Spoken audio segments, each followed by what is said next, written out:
आज आपण बनवणार आहे सुरमई करी।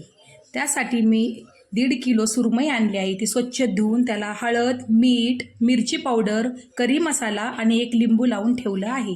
करीसाठी लागणारे वाटण: लसूण, अद्रक, कांदा, भाजलेला कांदा, भाजलेलं खोबरं, 2 मिरची आणि कोथिंबीर। तेल टाकले, आता हिंग टाकतेय मी। वाटलेलं वाटण टाकायचं त्याच्यामध्ये।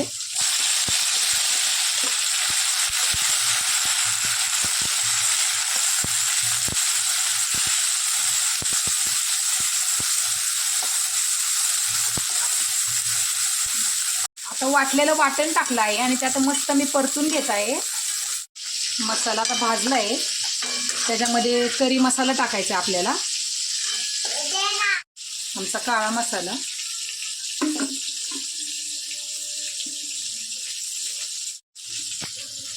थोडी लाल मिरची पावडर,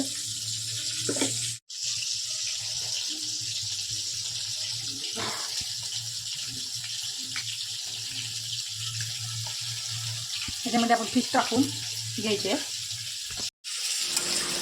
कढईमध्ये सुरमई टाकल्यानंतर लाल मिरची पावडर आणि करी मसाला टाकला आहे।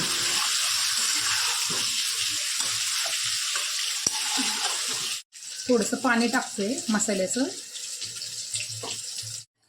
पाणी टाकतोय आपण। जेवढं पाहिजे तेवढं पाणी वतायचं आपल्याला। आपला मासा तो आता शिजत आहे, सुरमई मासा शिजत आहे।